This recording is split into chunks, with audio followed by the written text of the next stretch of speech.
네, 듣고 나가시죠. 존경하는 우원식 국회의장님, 선배 동료 의원 여러분, 남양주병 출신 더불어민주당 김영민 의원입니다. 저는 오늘 이 자리에서 검사징계법 개정안에 대해서 찬성하는 입장을 밝히고자 토론에 임하게 됐습니다. 먼저 반대 토론에서 나왔던 논거 몇 가지만 좀 반박해 보겠습니다. 내란을 극복하는 것이 통합의 저해가 되는 일입니까?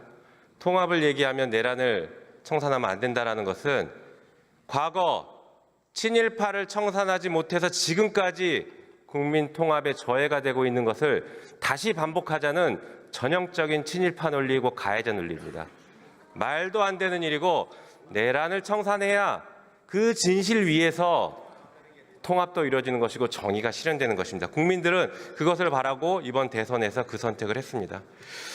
그리고 여당이 됐는데 검찰을 못 믿겠냐라고 물어보시는데 국민의힘은 여당일 때 검찰과 내통했다는 걸 자백하는 그런 주장에 불과합니다. 아직도 이런 철진한 얘기를 하고 있으니 한 발짝도 못 나가는 건 아니겠습니까? 국민의힘 보면 내란은 계속 옹호하면서 기승전 이재명만 얘기하고 있습니다. 그래서 국민의 선택을 받지 못하고 이번에 대선에서 외면받은 것입니다. 오죽하면 국민의힘 연설자들도 입만 열면 이재명 얘기만 해서 그랬는지 연설장에서 이재명 후보를 지지해달라는 얘기를 습관적으로 얘기하고 있지 않습니까? 이게 현실입니다. 정신 차리시기 바랍니다.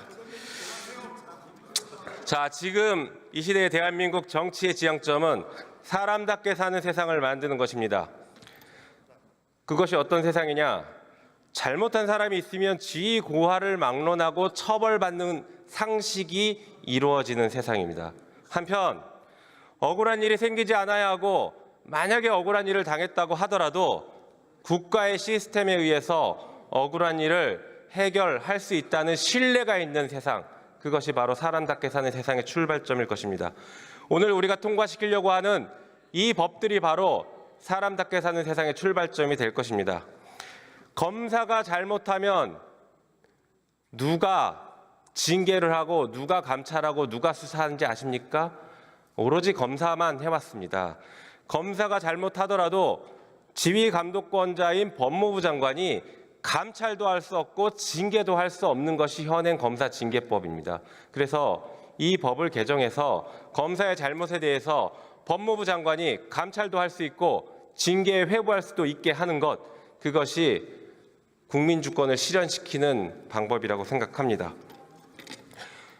권력에는 책임이 따르는 것이고 그 책임에는 반드시 견제가 있어야 합니다. 법무부가 행정부의 한 축으로서 검찰의 독주를 막을 합당한 책임과 권한을 지니게 할 필요가 있습니다. 한편 오늘 처리한 특검법에 대해서도 짧게 좀 말씀드려보겠습니다. 지금 한덕수, 최상목 이 두 명이 내란 혐의로 수사당국에서 출국 금지 조치를 받고 조사를 받고 있습니다. 내란의 밤에 무슨 일이 있었는지에 대해서 철저하게 수사를 해야 되는데 국민의힘은 여전히 이를 옹호하고 비호하고 있는 것 같습니다. 한편 최혜병 사건에 대해서도 진실이 밝혀지고 억울한 죽음을 밝히고 해결해야 합니다. 최혜병 사망 사건 수사 외압이 불거질 당시에 대통령실 법률비서관으로 재직하면서 수사의 대상이 되고 있는 주진우 의원이 반대 토론을 했다는 이 현실이 최혜병 사건의 진실을 가로막고 있는 대한민국의 현실이라고 할 것입니다. 이재명 대통령이 이재명 정부가 출범한 지금 오늘의 대한민국은 진실의 땅 위에서 정의가 실현되는 나라가 될 것입니다. 오늘 우리가 처리해야 되는 이 4가지 법안에 대해서 찬성 표결해 주시기를 부탁드리겠습니다. 이상입니다.